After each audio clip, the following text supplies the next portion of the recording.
वीरं सर्वज्ञं सर्वजन्तुहितदक्षं कर्णानुयोगदीपं कुर्वे स्वान्तस्तमो विघातार्थम्।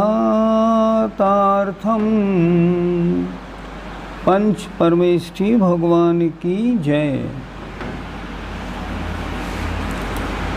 थोड़ा रिवीजन कर लेते हैं। प्रश्न नंबर 66 पृष्ठ 19 से। प्रश्न नंबर 66 पृष्ठ 19।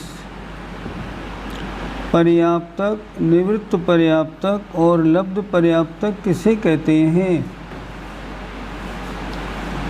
जिनके पर्याप्तक नाम कर्म का उदय है, शरीर पर्याप्ति पूरी हो गई है, वे पर्याप्तक हैं।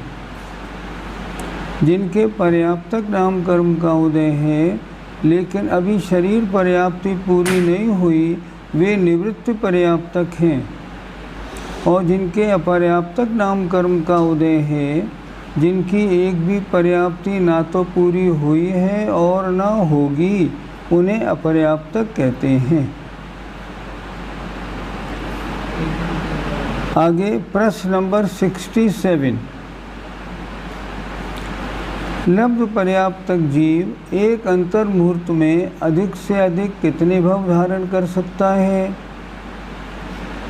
अर्थात लब्ध पर्याप्तक अधिक से अधिक कितनी देर रह सकता है? एक अंतर मुहूर्त। और उस अंतर मुहूर्त में अधिक से अधिक किसके कितने भव धारण कर सकता है?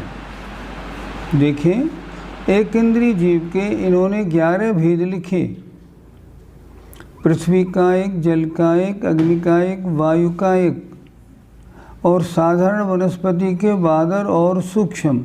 साधारण वनस्पति 5 और पांचों के बादर और सूक्ष्म 10, और प्रत्येक वनस्पति 11। इन 11 के लब्ध पर्याप्तक में अगर कोई ये जन्म हो किसी का इनमें, तो एक एक के 6012 भव लेके 6012 में हमने 11 का गुणा किया तो 66,132 भव लब्ध पर्याप्तक के अधिक से अधिक एक इंद्रिय में ले सकता है। इससे ज़्यादा नहीं, कम ले तो ले। इसके अलावा 2 इंद्रिय लब्ध पर्याप्तक के उत्कृष्ट 80, 3 इंद्रिय के 60, 4 इंद्रिय के 40, असैनी पंचेंद्रिय के 8, सैनी पंचेंद्रिय के 8 और मनुष्यों के लब्ध पर्याप्तक के उत्कृष्ट 8 भव ले सकता है। क्या मनुष्य इससे ज़्यादा भव नहीं ले सकता लब्ध पर्याप्तक के? नहीं ले सकता। लब्ध पर्याप्तक बनेगा और कोई मनुष्य होगा तो 8 भव से ज़्यादा नहीं ले पाएगा। कम ले बात अलग है। कुल भव हो गए 66,336। कितना समय लगा? इसमें 46 मिनट से कुछ ज़्यादा समय लगता है। इसके बाद में अपर्याप्त अवस्था, लब्ध पर्याप्त अवस्था समाप्त हो जाती है और वो जीव पर्याप्त बन जाता है। प्रश्न नंबर 68 देखिए, लब्ध पर्याप्त, निवृत्त पर्याप्त और पर्याप्त अवस्था किन किन गुणस्थानों में होती है? उत्तर देखें, लब्ध पर्याप्त अवस्था तो मात्र पहले गुणस्थान में होती है, मिथ्यात्व गुणस्थान में, और वो भी सम्मूर्छन जन्म से उत्पन्न होने वाले मनुष्य गति और त्रंच गतों के जीवों के होती है, अन्य जीवों के नहीं होती, नारकियों के, देवों के नहीं होती। निवृत्त पर्याप्त अवस्था में मिथ्यात्व पहला, दूसरा और चौथा गुणस्थान बन सकता है, क्योंकि इन 3 गुणस्थानों में मरण होता है। तो जब तक उस जीव की शरीर पर्याप्ति पूरी नहीं हुई तब तक वो क्या रहा? निवृत्त पर्याप्त। छठे गुणस्थान में मुनि महाराज की जब तक आहार शरीर बन रहा है, आहारक मिश्र का योग है, तब तक वे भी निवृत्त पर्याप्त हैं। और समुद्घात की अपेक्षा संयोग केवली के भी कपाट दशा में, कपाट केवली समुद्घात में औदारिक मिश्र काय होने से निवृत्त पर्याप्त अवस्था बनती है। इन गुणस्थानों में इस तरह होता है। आइए प्रश्न 69। केवली भगवान का शरीर पूर्ण है और उनके पर्याप्त नाम कर्म का उदय भी है तथा काय योग भी है, तब उनको अपर्याप्त क्यों कहा? इसलिए कहा कि वो प्रतर और लोक पूर्ण इन दो समुद्घातों में तो कार्बन काय योग में चले जाते हैं, और औदारिक मिश्र दो जगह होता है, कपाट में, उसमें औदारिक मिश्र काय योग में रहते हैं। इस तरह इन दशाओं में अपर्याप्त अवस्था है। इस तरह पर्याप्त, अपर्याप्त और निवृत्त पर्याप्त की चर्चा पूरी हुई। अगला विषय शुरू करते हैं, प्राण। एक प्रश्न आया है, एक इंद्रिय अपर्याप्त के शरीर पर्याप्ति ही नहीं, फिर इंद्रिय प्राण कैसे? थोड़ी सी एक चर्चा बता देते हैं पहले। इंद्रिय प्राण कैसे बनता है? 5 इंद्रिय संबंधी क्षयोपशम होने से इंद्रिय प्राण बनता है। इंद्रियां बनने से इंद्रिय प्राण नहीं बनता।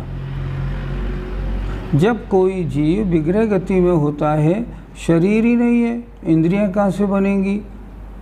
अगर कोई मनुष्य मर के देव बने तो विग्रह गति में कितने प्राण हैं अगर कोई पूछे तो? 7। कैसे? 5 इंद्रिय प्राण। 5 इंद्रिय प्राण कहाँ से आए? अभी शरीर तो है नहीं। 5 इंद्रिय प्राणों का क्षयोपशम तो है। क्षयोपशम की अपेक्षा 5 इंद्रिय प्राण है। आयु प्राण है ही, और शरीर तेजस कार्बन शरीर है, इसलिए कायबल प्राण है, इसलिए हो गया। इसलिए अपर्याप्त जीव के इंद्रिय पर्याप्ति पूर्ण नहीं हुई, फिर भी उनके ऊपर से हटा, फिर भी उनके इंद्रिय पर्याप्ति नहीं है, फिर भी उनके स्पर्शन इंद्रिय मानी गई। एक प्रश्न दूसरा आया, अपर्याप्त जीव के इंद्रिय पर्याप्ति पूर्ण नहीं हुई तो स्पर्शन और रसना प्राण कैसे? और रसना लिया तो वचन बल क्यों नहीं लिया? प्रश्न ये बहुत अच्छा है। इसमें ये कहना है, अपर्याप्त जीव के इंद्रिय पर्याप्ति चाहे पूरी नहीं हो, लेकिन जब विग्रह गति में है तब उसके स्पर्शन और रसना इंद्रिय का क्षयोपशम है, तत्संबंधी ज्ञानावरण कर्म का, इसलिए दोनों प्राण हैं। और रसना ली तो वचन क्यों नहीं लिया? अभी उनके रसना इंद्रिय का क्षयोपशम है, लेकिन वचन बल जब बनेगा, जब उनका शरीर पूरी हो जाएगी, उनकी रसना बन जाएगी, उनमें बोलने की शक्ति आ जाएगी, तब वो अभी आई नहीं। वचन बल कब आता है? जब भाषा पर्याप्ति पूरी हो जाती है। भाषा पर्याप्ति विग्रह गति में नहीं होती, हमने वचन बल नहीं बोला, इसलिए रसना इंद्रिय तो है लेकिन वचन बल नहीं लिया। एक प्रश्न और आया, जिनके काय बल होता है उनके शरीर पर्याप्ति पूरी क्यों नहीं मानी जाती? जिनके काय बल है उनके शरीर पर्याप्ति पूरी क्यों नहीं? काय बल तो है तेजस और कार्बन शरीर के कारण, लेकिन शरीर पर्याप्ति तो जब वहाँ जन्म ले लेगा उसके बाद होगा। काय बल तो विग्रह गति में भी है, लेकिन पर्याप्ति पूरी कब मानी जाएगी? जन्म लेने के उपरांत। एक प्रश्न आया है, मनुष्य गति में सम्मूर्छन जन्म कैसे होता है? महान पाप के उदय से होता है। होता कहाँ है? हमने पहले भी बताया था, जहाँ स्त्री पुरुष मलमूत्र क्षेपण करते हैं वहाँ हो जाता है। हम लोगों के कान के मैल में, आँख के मैल में, नाक के मैल में हो जाता है, स्त्रियों के अंगों में हो जाते हैं। गंदगी रहने के कारण सम्मूर्छन मनुष्यों की उत्पत्ति हो जाती। ये कैसे होते हैं? जो किसी भी माइक्रोस्कोप से देखने में नहीं आते। एक प्रश्न आया, विग्रह गति के साथ प्राणों को पुनः समझाइए। अभी समझाते हैं। देखिए, आइए अब आते हैं प्राण की बात कर लेते हैं। एक प्रश्न नंबर 68 देख लें जरा। लब्ध पर्याप्त, निवृत्त पर्याप्त और पर्याप्त अवस्था किन किन गुणस्थानों में होती है? प्रश्न नंबर 68 हमने किया नहीं, कर दिया, ये हो गया। 69 भी हो गया। अब 70 प्राण पे आ जाइए। देखें, जिनके संयोग से जीव जीवित और वियोग से मृत कहलाता है उन्हें प्राण कहते हैं। ये प्राण कैसे होते हैं? पर्याप्ति कारण है, प्राण इनका कार्य है। आत्मा में पर्याप्ति शक्ति पूरी होती है तब प्राण बनते हैं। पर्याप्ति कारण, प्राण कार्य। द्रव्य प्राण और भाव प्राण के भेद से प्राण के दो भेद हैं। आत्मा के ज्ञान दर्शन आदि गुणों को भाव प्राण कहते हैं और इंद्रिय बल, आयु और श्वासोच्छ्वास को द्रव्य प्राण कहते हैं। अर्थात जो आपको दिख रहे हैं ये द्रव्य प्राण हैं, ये पौद्गलिक हैं और इनसे कार्य करने रूप जो शक्ति है, जो कर्म के क्षयोपशम से मिली है, वो भाव प्राण है, वो आत्मा की ज्ञान शक्ति है। दो तरह से प्राण कितने हो गए? 5 इंद्रिय, 3 बल, आयु और श्वासोच्छ्वास, कुल 10 प्राण होते हैं। अब जीवों के प्राण कितने होते हैं? एक इंद्रिय के 4 प्राण, स्पर्शन इंद्रिय, काय बल, आयु और श्वासोच्छ्वास। ये एक इंद्रिय पर्याप्तक के। अगर एक इंद्रिय अपर्याप्तक है तब क्या होगा? उनकी स्पर्शन इंद्रिय होगी, काय बल भी होगा, आयु भी होगी, श्वासोच्छ्वास नहीं होगा। तो एक इंद्रिय अपर्याप्तक के 3 प्राण और एक इंद्रिय पर्याप्तक के 4 प्राण। अब 2 इंद्रिय में 2 प्राण बढ़ा दीजिए।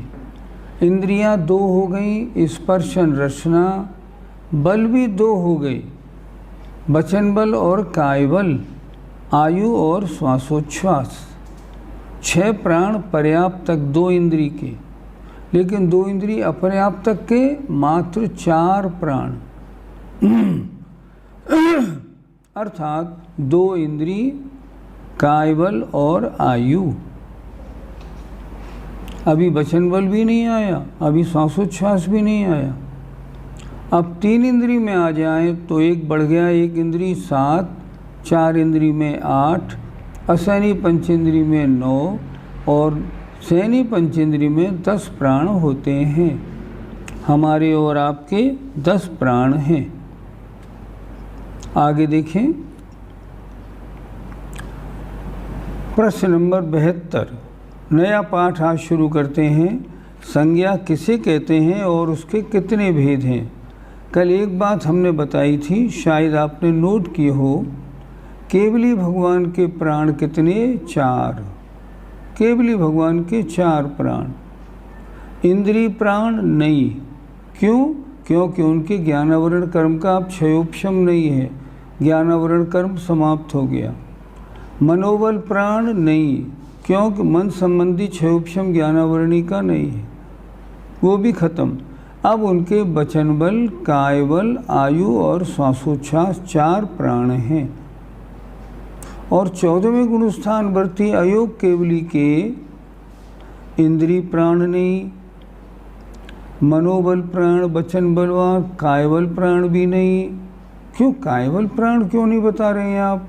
शरीर तो उनका रहता है, नहीं रहता तो है, पर शरीर नाम कर्म का उदय नहीं होने से कायबल प्राण नहीं है। आयु आयु है, और जब शरीर से संबंध नहीं है तो श्वासोच्छ्वास भी नहीं। 14वें गुणस्थान में मात्र 1 प्राण और 13वें गुणस्थान में 4 प्राण होते हैं। इसको अच्छी तरह ध्यान कर लेना चाहिए। आइए अब आगे बढ़ते हैं। संज्ञा।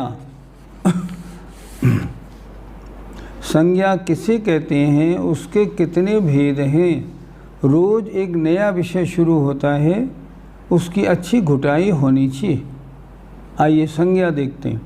बहुत अच्छी परिभाषा है।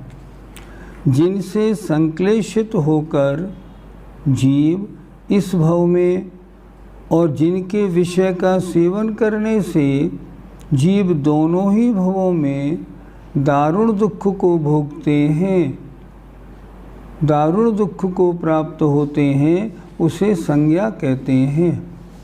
इसके 4 भेद हैं, आहार, भय, मैथुन और परिग्रह। जरा अच्छी तरह विचारने वाली बात है ये। 4 चीज़ें हैं, आहार भोजन की बात, भय डर, मैथुन और परिग्रह।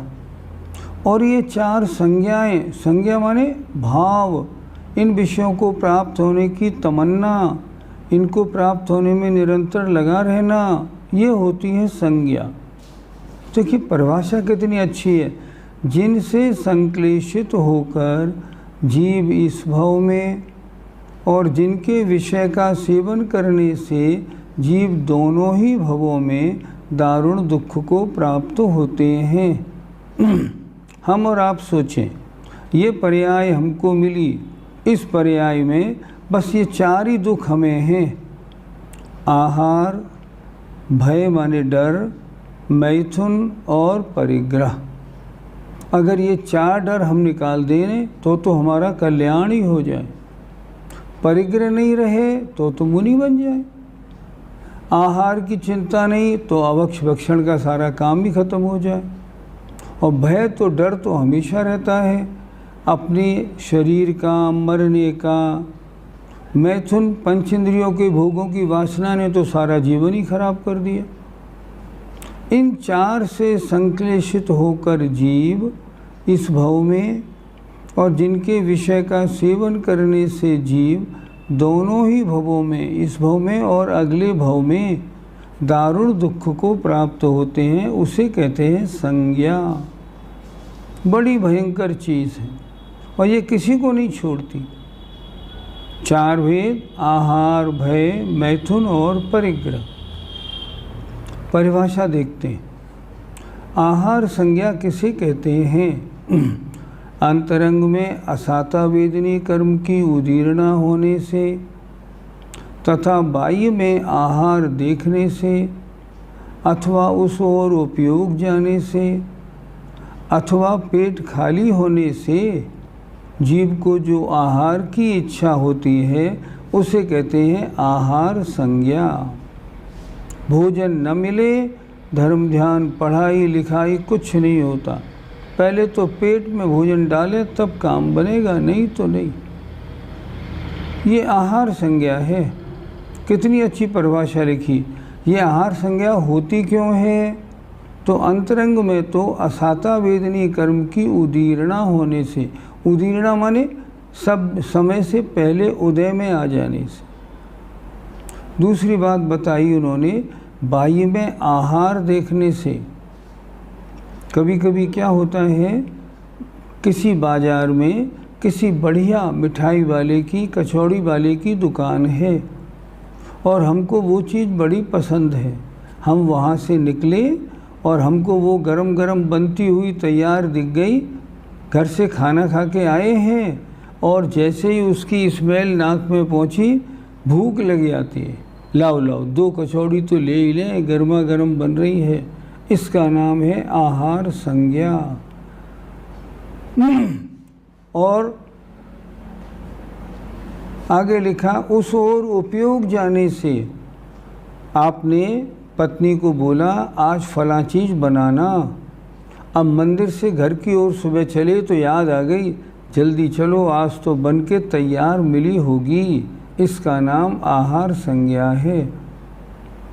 और चौथी बात, पेट खाली होने से।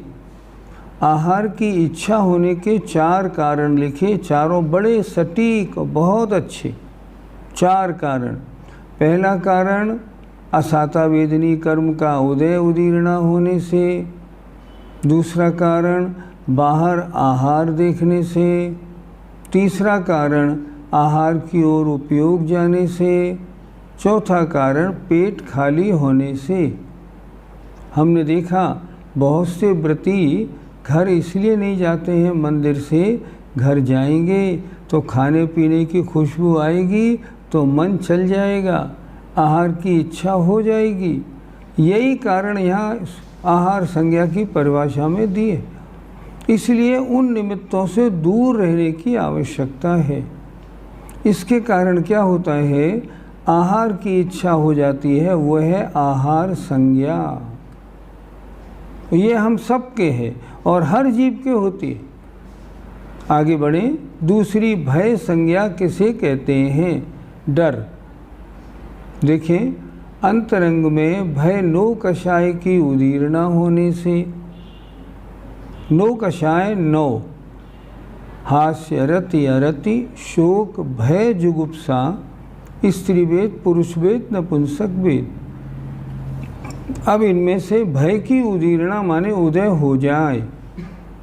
अंतरंग में भय नो कषाय की उदीर्णा होने से और बाह्य में भयोत्पादक, भय को उत्पन्न करने वाली वस्तु देखने से अथवा देखे हुए भयंकर पदार्थ के स्मरण आदि से अथवा शक्ति के हीन होने पर उस जीव के हृदय में जो भय उत्पन्न होता है उसे भय संज्ञा कहते हैं। 4 कारण दिए, चारों बहुत सटीक अच्छे कारण दिए। पहली बात, भय नो कषाय का तो उदय आ जाए, उदीर्णा हो जाए। अगर वो नहीं होगी तो डरने लगेगा, पहली चीज़। दूसरी, बहिरंग में भय को उत्पन्न करने वाली कोई वस्तु देखने को मिल जाए, कोई कीड़ा, कोई बिच्छू, कोई सर्प आदि देखने को मिल जाए तो अचानक डर उत्पन्न हो जाता है। और तीसरी बात, पहले देखे हुए भयंकर पदार्थ के स्मरण से, अरे पहले यहाँ से निकले थे ना, तो यहीं तो सांप निकला था, यही वो जगह है, अब ध्यान रखना है गड़बड़ नहीं हो जाए, इससे भी भय संज्ञा हो जाती है। या शक्ति के हीन होने पर उस जीव के हृदय में जो भय उत्पन्न होता है। एग्जाम्पल, ट्रेन से आप जा रहे हैं, डिब्बे में 4 पैसेंजर हैं और आप 5 जने हैं, एक लेडी है, मान लो एक लेडी और 4 पुरुष हैं। अब आगे स्टेशन पे 3 पुरुष उतर गए, अब वो पुरुष अकेला रह गया और एक स्त्री अकेली रह गई। अब स्त्री को डर लगेगा कि नहीं? बिल्कुल लगेगा। क्यों? अकेली हूँ और ये भी अकेला है। तो लिखा उन्होंने, शक्ति के हीन होने पर उस जीव के हृदय में जो भय उत्पन्न होता है उसे भय संज्ञा कहते हैं। इसके कारण बहुत तरह के होते हैं। आगे आए, मैथुन संज्ञा किसे कहते हैं? अब अंतरंग में वेद नो कषाय की उदीर्णा होने से, स्त्री वेद, पुरुष वेद, नपुंसक वेद। बाह्य में कामोत्तेजक, स्वादिष्ट और गरिष्ठ रसयुक्त पदार्थों का भोजन करने से, अगर इनका भोजन करेंगे तो मैथुन संज्ञा ज़्यादा होगी। अथवा काम, कथा, नाटक आदि के सुनने से, कोई ऐसी उत्तेजना लाने वाली कोई कथाएं, नाटक आदि आप सुने तो भी मैथुन संज्ञा जागृत हो जाती है। अथवा पहले के भुक्त विषयों का स्मरण करने से, अथवा कुशील मतलब गलत आचरण वाले पुरुषों की संगति से जीव के हृदय में जो काम वासना उत्पन्न होती है उसे मैथुन संज्ञा कहते हैं। इन कारणों से चित्त में काम की इच्छा, काम की वासना उत्पन्न हो जाती है, इसे कहते हैं मैथुन संज्ञा। और चौथी होती है प्रश्न 76, परिग्रह संज्ञा किसे कहते हैं? अंतरंग में लोभ कषाय की उदीर्णा होने से और बाह्य में भोग के साधनभूत पदार्थों को देखने से, अथवा पहले के भुक्त माने भोगे गए पदार्थों का स्मरण या उनकी कथा सुनने से और ममत्व परिणामों से जीव के हृदय में जो परिग्रह, अर्जन माने कमाना, रक्षण परिग्रह की रक्षा करना, और संग्रह परिग्रह को इकट्ठा करने की जो बुद्धि होती है उसे परिग्रह संज्ञा कहते हैं।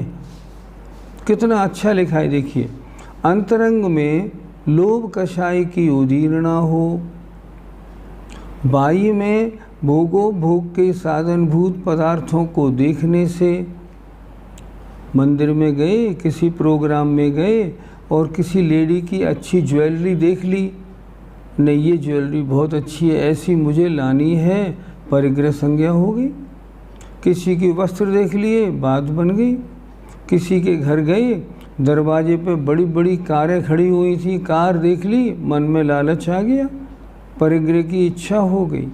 तो कह रहे हैं बाह्य में भोग के साधनभूत पदार्थों को देखने से, अथवा पहले के भुक्त पदार्थों का स्मरण या उनकी कथा सुनने से, और ममत्व परिणामों से ये वस्तु मेरी है, उनके कारण हृदय में जो परिग्रह को अर्जन माने कमाने की, और जो परिग्रह है उसकी रक्षा करने की, और परिग्रह को इकट्ठा करने की जो बुद्धि होती है उसे परिग्रह संज्ञा कहते हैं। 4 संज्ञा की बात आई। जरा सोचिए अपने अपने दिल में, आप में कौन सी संज्ञा है और कौन सी नहीं। ईमानदारी चारों हैं, चारों संज्ञा हैं। इसी के कारण तो आज तक संसार में भ्रमण हो रहा है और आज भी इससे पीछा नहीं छूटा, इसलिए आगे भी भ्रमण होगा। चारों संज्ञाएं बड़ी भयंकर, इसलिए इनकी परिभाषा बहुत अच्छी लिखी। जिनके कारण आज तक भटके हैं और जिनके कारण आगे भटकेंगे उनका नाम है संज्ञा। आहार, भय, मैथुन और परिग्रह। अब आगे आए, ये 4 संज्ञाएं किस गुण स्थान तक होती हैं? प्रश्न नंबर 77, कौन कौन सी संज्ञा किस किस गुण स्थान तक होती है? पहली आहार संज्ञा 6ठे गुण स्थान तक, भय संज्ञा 8वें गुण स्थान तक, मैथुन संज्ञा 9वें गुण स्थान के सवेद भाग तक, और परिग्रह संज्ञा 10वें गुण स्थान तक होती है। 7वें आदि गुण स्थानों में जो भय आदि 3 संज्ञाएं बतलाई हैं वे मात्र अंतरंग में उन कर्मों के उदय की अपेक्षा बतलाई हैं, प्रवृत्ति की अपेक्षा नहीं। समझते हैं थोड़ा। आहार संज्ञा 6ठे गुण स्थान तक, जब मुनि महाराज 6ठे और 7वें से 7वें गुण स्थान में होते हैं तब उनको आहार संज्ञा नहीं होती। जब 6ठे में आते हैं तो आहार संज्ञा होती।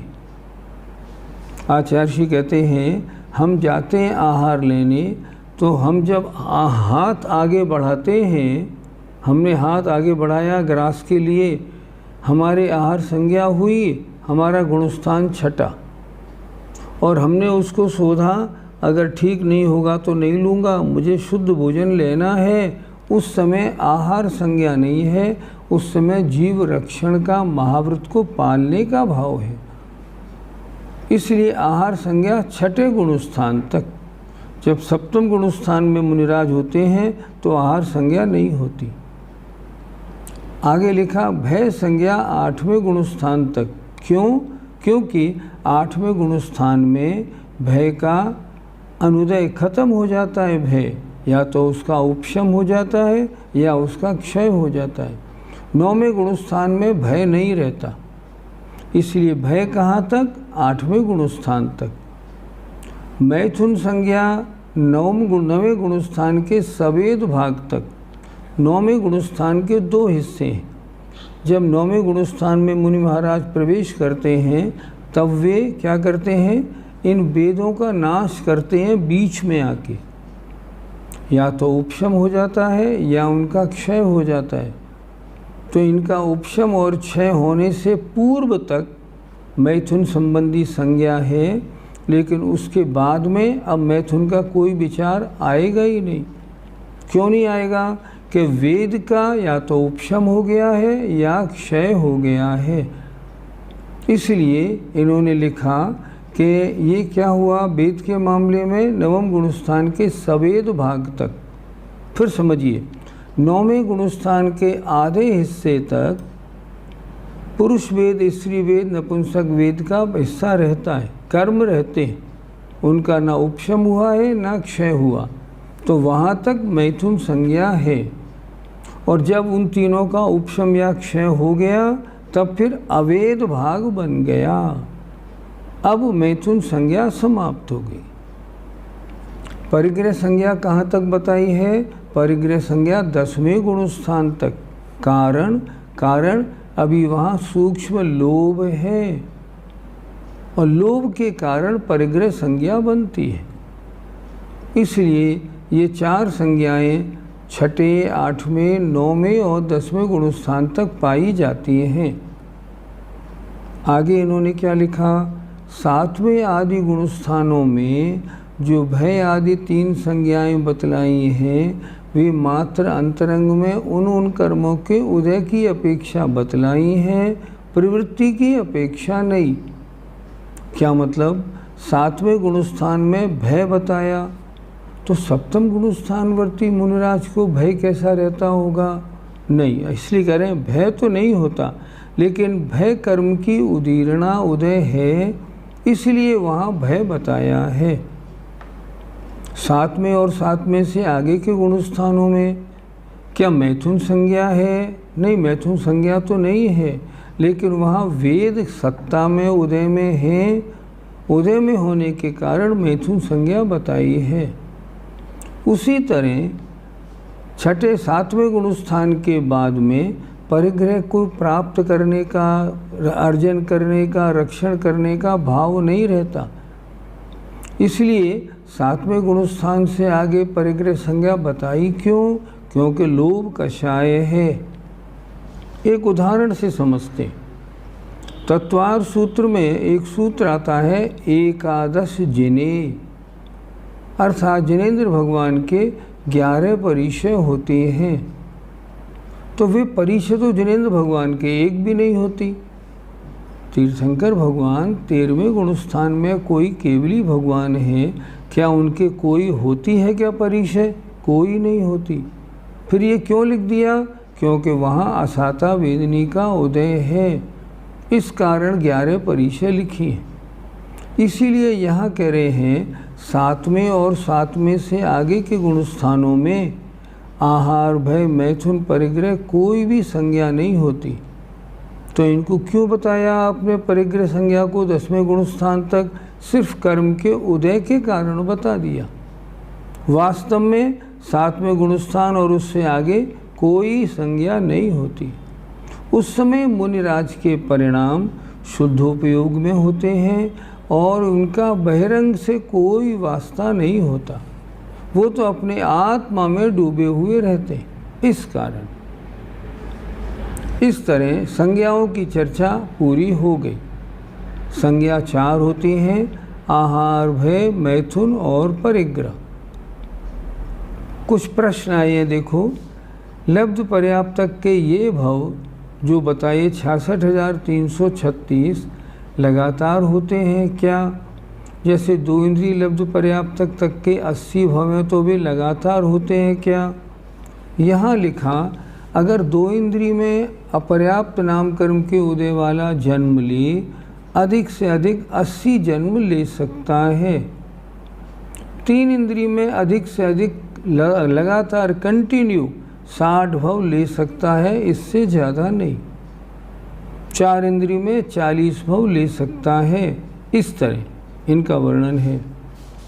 क्या कभी केवली भगवान के ऐसा नहीं होता कि आयु कर्म की स्थिति ज़्यादा शेष रहे और नाम आदि कर्म की स्थिति ज़्यादा रहे? अगर नहीं तो क्यों? नहीं, ऐसा नहीं होता। हमेशा आयु कर्म की स्थिति 13वें गुणस्थान के अंत में सिर्फ 1 मिनट के आसपास रह जाती है और अन्य 3 का आघातीय कर्मों की स्थिति उससे ज़्यादा ही होती है। इसीलिए तो समुद्घात करना वीरसेन स्वामी कहते हैं हर केवली के लिए कंपलसरी है, ताकि अन्य 3 आघातीय कर्मों की स्थिति को आयु कर्म के बराबर कर दिया जाए। भाव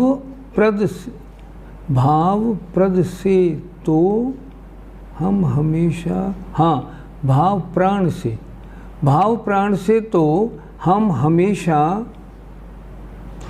प्राण से तो हम हमेशा जीवित रहते हैं। हाँ, जीवित रहते। अरे आप क्या, आज सिद्ध भगवान भी तो भाव प्राण से जीते हैं।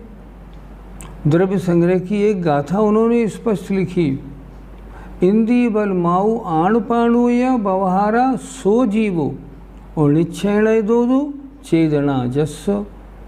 सिद्ध भगवान के क्या चेतना प्राण नहीं है? चेतना प्राण है। चेतना प्राण माने भाव प्राण, भाव प्राण माने ज्ञान और दर्शन। ये तो हर जीव में होते हैं। सिद्ध भगवान के कौन से प्राण हैं? भाव प्राण है, ज्ञान दर्शन। क्या बात है। इसको हमने कहा जीवत्व भाव, उस नाम से बोला। श्वासोच्छ्वास नहीं तो आयु कैसे?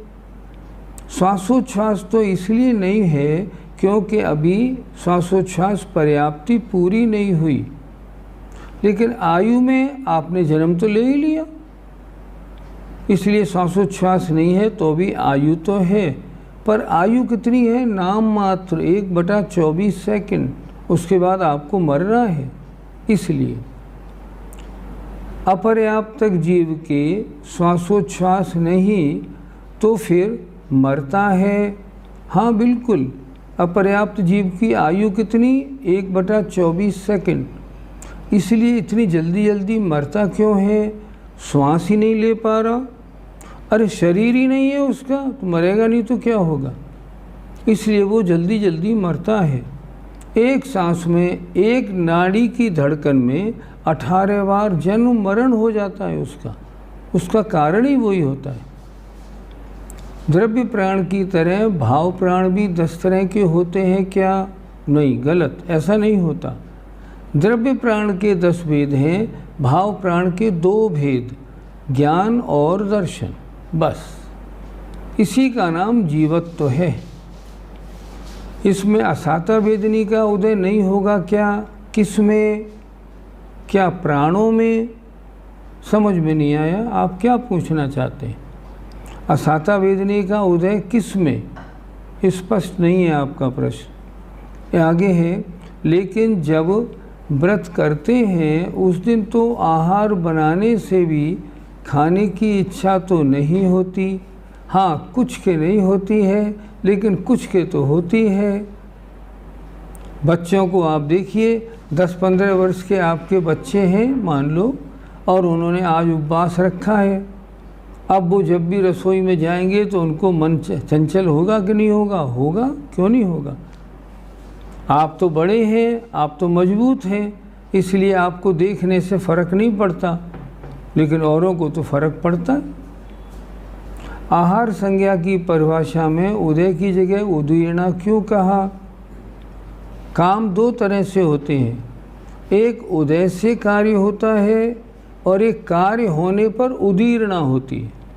एग्जाम्पल, मैं बड़े आराम से बैठा हूँ, मेरे साता वेदनी का उदय है, लेकिन मैं अगर हाथ रख के यहाँ और इस पर ईंट मारूँ जोर से तो क्या होगा?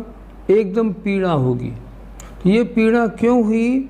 ये असाता वेदनी की उदीर्णा से हो गई। असाता वेदनी की उदीर्णा कब हुई? पहले कार्य हुआ, फिर असाता वेदनी का उदय आया।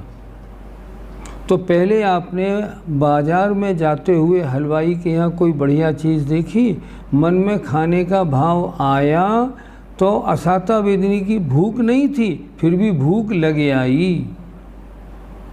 तो वो भूख जो लग आई उदय नहीं था, उदीर्णा से वो कार्य हुआ, इसलिए ऐसा लिखा जाता है। आहार संज्ञा दर्शन मोहिनी के कारण भी होती है क्या? नहीं, आहार संज्ञा का दर्शन मोहिनी से कोई संबंध नहीं। आगे, क्या आहार संज्ञा में असाता वेदनी और खाली पेट दोनों स्वतंत्र कारण हैं? हाँ, दोनों कारण हैं। खाली पेट वो भी एक कारण है, असाता वेदनी कारण है। असाता वेदनी अंतरंग कारण है और पेट खाली होना बहिरंग कारण है।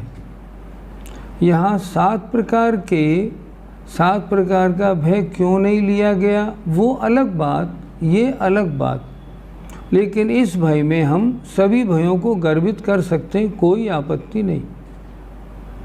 एक इंद्रिय जीव में संज्ञा कैसे होती है? हम पूछते हैं, क्या पेड़ को पानी लेने की इच्छा नहीं होती क्या?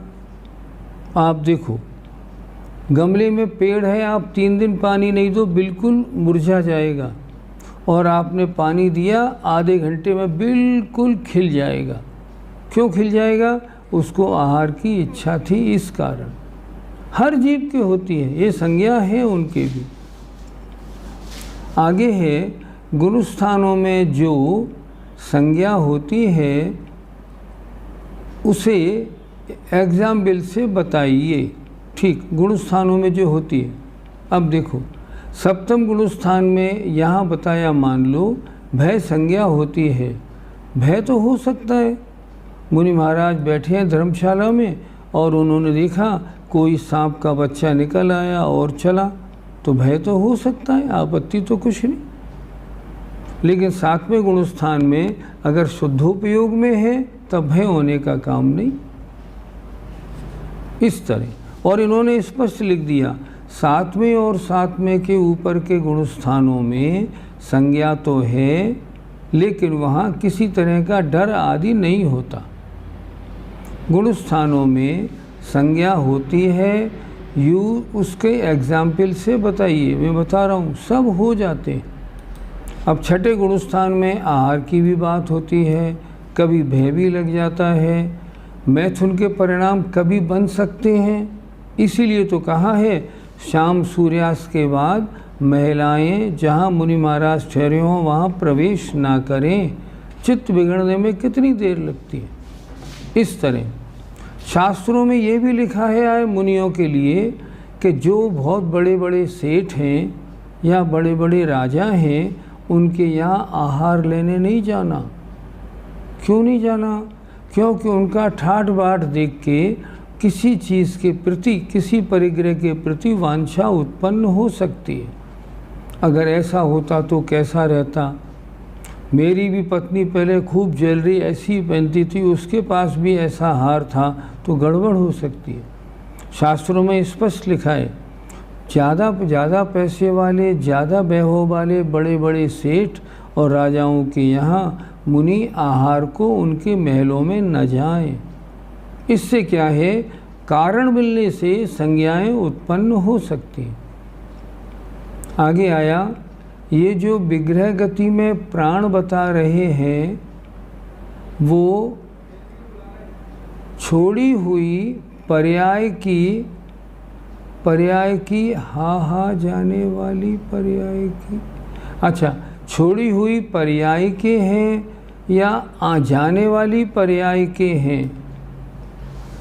छोड़ी हुई पर्याय के प्राण तो वहाँ खत्म हो गए। अब जो पर्याय आपको लेनी है ना, अब उसके प्राणों की बात करिए। एग्जाम्पल, कोई देव मरा तो देव मर के कहाँ पैदा हो सकता है? एक इंद्रिय में। देव अवस्था में उनके 10 प्राण थे। अब वो शरीर छोड़ने के बाद जब एक इंद्रिय की जाति में जन्म लेने की आयु उनको वहीं प्राप्त हो जाएगी, और शरीर छोड़ने के साथ ही 10 प्राण तो खत्म हो गए। अब कितने प्राण रह जाएंगे? 3। स्पर्शन इंद्रिय, आयु और काय बल। और जब वहाँ पैदा हो जाएंगे तो हो जाएंगे प्राण 4। जब तक आत्मा जिस शरीर में रहता है तब तक उतने प्राण वाला होता है, और जब उस शरीर को छोड़ा तो अब जिस शरीर में जाने वाला है उतने प्राण वाला हो जाता है। मान ले कोई एक इंद्रिय जीव 4 प्राण, मान लो कोई एक इंद्रिय जीव है 4 प्राण वाला, और मर के उसको मनुष्य बनना है, तो रास्ते में तुरंत जैसे ही अपना शरीर छोड़ेगा 7 प्राण वाला हो जाएगा, और पहुंचते ही पर्याप्त हुआ 10 प्राण वाला हो जाएगा। ऐसा होता है। एक प्रश्न आया, उपशम और अनुदय में क्या अंतर है? कर्म का दब जाना उपशम है और उदय में नहीं आना ये अनुदय है। अनुदय का मतलब उदय में अन्य रूप से आना। एग्जाम्पल, मान लो हमारे प्रतिमाएं हैं, अब हमारी अप्रत्याख्यानावरण कषाय का उपशम है क्या? नहीं। तो हमारे उदय है क्या? नहीं। उदय क्यों नहीं है? हमारी उदयावली में अप्रत्याख्यानावरण कषाय तो है, लेकिन जब वो उदय में आती है ना तो वह प्रत्याख्यानावरण रूप संक्रमित होकर उदय में आती है। अगर वो उदय में आ जाए तो हमारा गुणस्थान 5 से घट के 4 हो जाएगा। तो उसे तो कहते हैं अनुदय। उदय में नहीं आना या अन्य रूप होकर उदय में आना अनुदय है। और उपशम में तो उदयावली में ही नहीं आता, पीछे रहता है। कोई भी सामान्य मनुष्य अगर क्रोध करता है तो कषाय समुद्घात होता है क्या उसका? नहीं, गारंटी नहीं, पर हो सकता है। अगर तीव्र कषाय है मान लो तो हो सकता है। लेकिन एक बात और ध्यान रखना, कभी कभी अगर कोई व्यक्ति भगवान की भक्ति में इतना डूब गया है कि वो नृत्य करने में लीन हो गया है बिल्कुल, मान लो, तो उसके भी कषाय समुद्घात हो सकता है। कषाय समुद्घात मात्र गलत कषाय के उदय में नहीं, शुभ कषाय के तीव्र उदय में भी देखा जाता है कषाय समुद्घात। इसमें कोई बात नहीं, इसको भी ध्यान रखें। क्या अपर्याप्तक जीव के 66,336 भव एक अंतर्मूर्त में अधिकतम है अथवा लगातार होने की अपेक्षा से अधिकतम है? दोनों तरह से। 66,336 लगातार होंगे तभी हो पाएंगे और ये मैक्सिमम पॉसिबल है। कम से कम एक इंद्री में जन्म लिया, 18, 15, 10, 15 भव लिए, एक इंद्री पर्याय छोड़ दी, ये भी हो सकता है। लेकिन अधिक से अधिक लेगा तो 66,336 भव लेगा। एक प्रश्न है, 14वें गुणस्थान में आयु है पर श्वासोच्छ्वास क्यों नहीं? क्योंकि शरीर होगा तो श्वासोच्छ्वास तो होगा ही, लेकिन शरीर से संबंध छूट गया है। क्यों छूट गया? अब शरीर नाम कर्म का उदय नहीं है। शरीर नाम कर्म का उदय नहीं होने के कारण शरीर से किसी प्रकार का कोई संबंध नहीं, अब श्वासोच्छ्वास भी नहीं, अब कुछ भी नहीं। तो शरीर है कि नहीं? देखो प्रश्न कितना अच्छा। 14वें गुणस्थान में शरीर है या नहीं? शरीर तो है। अगर शरीर नहीं है तो सिद्ध बन जाएंगे, अभी सिद्ध थोड़ी बने। इसलिए 14वें गुणस्थान में अभी संसारी हैं, शरीर सहित हैं। शरीर नाम कर्म का उदय नहीं है, फिर भी शरीर तो है पर शरीर से संबंध बिल्कुल नहीं है। जरा घड़ी मेरे सामने कर दो। शरीर से संबंध बिल्कुल भी नहीं है। क्यों नहीं है? शरीर नाम कर्म का उदय नहीं है, इसलिए। सिद्ध भगवान के जीव में उत्पाद व ध्रुव कैसे होता है? देखिए, आपने ये प्रश्न पूछा, लेकिन ये प्रश्न यहाँ नहीं पूछना है, क्योंकि यहाँ बात दूसरी चल रही है। ये शंका समाधान की क्लास नहीं है, ये पढ़ाई की क्लास है। नहीं, मैं इसका उत्तर अभी नहीं दूंगा। आगे देखें। निगोद आदि के बारे में पढ़ने से रात में नींद नहीं आती, ये भय होना चाहिए कि नहीं? क्यों? इसमें डर की क्या बात है? कोई बात नहीं। डर क्यों? ये तो आपका जो पूर्व भूतकाल है वो आपको बताया जा रहा है, और इसको पढ़ के तो आपको ये करना चाहिए, मैं ऐसे कोई कार्य न करूं जो निगोद या एक इंद्री में जन्म लेना पड़े, ये होना चाहिए। और आप तो अगर निगोद को देख के डरे हैं तो मेरा पूछना है, और नरक का कोई वर्णन सुना दे, फिर तो आपकी हालत ही ख़राब हो जाएगी। नहीं, ऐसा नहीं होना चाहिए। ये तो जानकारी है, इसमें क्या बात है। निमित्त से संज्ञा उत्पन्न होती है, मतलब हमें निमित्त से बचना चाहिए। हाँ, इसमें कोई शक नहीं। मैंने बताया ना, मुनि महाराज जो जहाँ चातुर्मास करते हैं वहाँ बाहर लिखा रहता है, शाम 6 बजे बाद महिलाएं अंदर प्रवेश ना करें। मंदिरों के बाहर लिखा रहता है, महिलाएं सही वस्त्र पहनकर आएं। क्यों लिखा रहता है? कि निमित्त गड़बड़ होने से संज्ञाएं गड़बड़ हो जाती हैं। मैथुन संज्ञा के कारण इसमें आए थे, वो आपने अच्छी तरह हमने समझा दिए। वही कारण है गलत सिनेमा देखना, टीवी पर गलत गलत चीज़ों को देखना, नृत्य डांस वगैरह देखना, ये सब मैथुन संज्ञा के कारण है। एक इंद्रिय जीव की मैथुन और परिग्रह संज्ञा कैसे होती है? होती है, बिल्कुल होती है। 2 उदाहरण से समझाते। पहली बात, मैथुन मतलब एक इंद्रिय जीव की मैथुन संज्ञा। हमारे एक रिश्तेदार आसाम में हैं। हमने उनसे पूछा, चाय के बागानों में आप महिलाओं से काम क्यों कराते हैं, पुरुषों से क्यों नहीं? तो उन्होंने बताया, अगर महिलाएं काम करती हैं तो ये पेड़ ज़्यादा पत्तियां देते हैं। ये उनकी मैथुन संज्ञा। और उन्होंने एक बात और बताई, अगर इन पेड़ों को महिलाएं अपने पैर से मारें तो और ज़्यादा पत्ती देती हैं। ऐसा उन्होंने बताया। परिग्रह की बात देखिए, शास्त्रों में लिखा है, एक लोट नाम का वृक्ष होता है।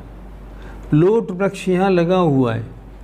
अगर उससे 20 फीट दूर आप सोना चांदी गाड़ देंगे तो उसकी सारी जड़ें सोने चांदी की ओर बढ़ने लगेंगी। क्यों बढ़ने लगेंगी? उसकी परिग्रह संज्ञा बहुत तेज है, उसको परिग्रह संज्ञा बहुत पसंद है। इस कारण भय संज्ञा के कारण हमने बता दिए। ऐसा भी तो कहते हैं कि सम्यक दृष्टि को भय नहीं होता। सम्यक दृष्टि को आत्मा के बारे में भय नहीं होता कि मैं मर जाऊंगा, मर के कहाँ जाऊंगा, मुझे मरने का डर है रात को अकेले का, वो तो नहीं होता। लेकिन मैं एक बात पूछता हूँ, जब कोई सम्यक दृष्टि स्कूटर लेके सड़क पे चलता है तो क्या उल्टे हाथ की बजाय सीधे हाथ पे चलेगा क्या? उसे मरने का डर नहीं है क्या? मरने का डर तो है। अच्छा, वो अपने घर से आएगा, ताला लगा के आएगा या नहीं आएगा? तो भय तो है ना। भय कहाँ तक रहता है? 8वें गुणस्थान तक है। उसमें क्या बात है? वो भय आत्मा के संबंध में है और ये दूसरा भय, ये अलग तरह का है। एक अंतिम प्रश्न, लेकिन पहले तो अधिकतर ठीक करना है इसको। पहले तो अधिकतर मुनि महाराज जी आहार के लिए राजमहल जाते थे। वो बातें अलग थी उस ज़माने की, क्योंकि राजे महाराजे भी बड़े सम्यक दृष्टि होते थे और मुनि महाराज भी बड़े मजबूत होते थे। उनके सैनन अच्छे होते थे चौथे काल में। लेकिन पंचम काल में वैसे महाराज भी नहीं और वैसे घर वाले भी नहीं। पंडित जी, केवली और भगवान में क्या अंतर है? केवली के 4 प्राण हैं तो वे अभी कहाँ स्थित हैं और वे कब तक वहाँ रहेंगे? केवली भगवान वो जो समव शरण में विराजमान हैं, जिनका उपदेश होता है, जिनका विहार होता है। भगवान केवली भी अरहंत भगवान भी हैं, सिद्ध भगवान भी हैं। केवली भी भगवान है और जो सिद्ध भगवान लोक के अंत में विराजमान है वो भी भगवान है। आगे आया, जल का एक, अग्नि का एक, वायु का एक में मैथुन संज्ञा कैसे घटाएंगे? कुछ चीज़ें बड़ी छोटी होती हैं। अब उन जीवों का शरीर ही हमें नहीं दिखता। सुई की नोक से भी छोटा उनका शरीर है। आचार्यों ने एक बात लिखी, जो बातें बड़ी सूक्ष्म होती हैं वो भगवान की वाणी है, ये मान के श्रद्धान कर लेना चाहिए। 3 तरह की बातों का श्रद्धान आँख मीच के करना। पहली बात, जो बातें सूक्ष्म हों तुरंत मान लेना। दूसरी बात, जो दूरवर्ती हों। अब मान लीजिए आपसे किसी ने कहा नंदीश्वर दीप 8वां दीप है, हमें दिखाओ, हम तब मानेंगे, ऐसे नहीं मानेंगे। तो कौन दिखाने ले जाएगा? कोई नहीं। ऐसे नहीं, शास्त्रों में लिखा है नंदीश्वर है, 5 मेरु हैं, स्वर्ग है, नरक हैं, उस तरह श्रद्धान कर लेना चाहिए। और तीसरी बात, जो भूतकालीन है, आज से संख्यों वर्ष पहले भगवान आदिनाथ हुए थे, हम तो नहीं मानेंगे क्योंकि इतिहास नहीं बोलता। नहीं, इतिहास तो मतिशुद्ध ज्ञानियों ने कहा, ये तो सर्वज्ञ के वचन हैं। भगवान आदिनाथ को कितने वर्ष हो गए? संख्यों वर्ष हो गए। उन्हें कैसे माने? आगम के अनुसार माने। क्या बात हो गया? प्राण और आत्मा में क्या अंतर है? आत्मा के बारे में बताया था, प्राण से आत्मा जीती हुई कहलाती है। अगर प्राण हट जाते हैं तो आत्मा का मरण माना जाता है, पर आत्मा कभी जीती और मरती नहीं। प्राण अलग और आत्मा अलग। कषाय समुद्घात फिर से बताइए। कषाय समुद्घात अर्थात कभी तीव्र कषाय का उदय होने पर आत्म परिणामों का शरीर से थोड़ा बाहर निकलना। शरीर से थोड़े आत्म प्रदेश। आपकी आत्मा कितनी बड़ी? जितना बड़ा आपका शरीर है। और क्रोध का विषय उत्पन्न हो जाए भयंकर, या भयंकर भक्ति में आप डूब जाएं, तो आपकी आत्मा उस शरीर से थोड़ा सा बाहर निकल सकती है। भक्ति में कषाय कैसे होगी? भक्ति भी तो लोभ कषाय है। लोभ कषाय 2 प्रकार की, एक प्रशस्त और एक अप्रशस्त। अप्रशस्त बुरी होती है, रुपए पैसे खाने पीने का लोभ, और प्रशस्त बहुत अच्छी होती है। जैसे मुझे तो उन महाराज की, उन भगवान की मूर्ति बड़ी सुंदर लगती है। मैं कोटा गया, दादावाड़ी में भगवान आदिनाथ देखे, गजब हो गया। मैं जबलपुर गया, हनुमान ताल के मंदिर में आदिनाथ स्वामी की मूर्ति देखी, क्या गजब की मूर्ति है। ये क्या है? ये क्या है? ये भी तो है ना लोभ परिणाम। तो लोभ 2 प्रकार का, एक अच्छा और एक बुरा। लोभ कषाय के अगर भक्ति में तीव्र परिणाम होते हैं तो भी कषाय समुद्घात हो सकता है। समय आपका हो गया। बस आज हमने संज्ञाएं 4 पढ़ी, लेकिन आज प्रश्न बहुत आए, इसलिए उत्तर बहुत देने पड़े। कोई बात नहीं। हाँ, समझें आप ज़रा, जिनके कारण अभी तक हम संसार भ्रमण कर रहे हैं और आगे भी हमारा संसार भ्रमण होगा, उन्हें कहते हैं संज्ञा। वास्तव में अगर इन 4 चीज़ों की संज्ञाओं से हम दूर हो जाएं, हमारा संसार भ्रमण समाप्त हो जाए। 4 भेद: आहार की इच्छा होना आहार संज्ञा, भय लगना भय संज्ञा, मैथुन वासना जागृत होना मैथुन संज्ञा, और परिग्रह को कमाने की, रखने की, रक्षा करने का भाव रहना, ये परिग्रह संज्ञा है।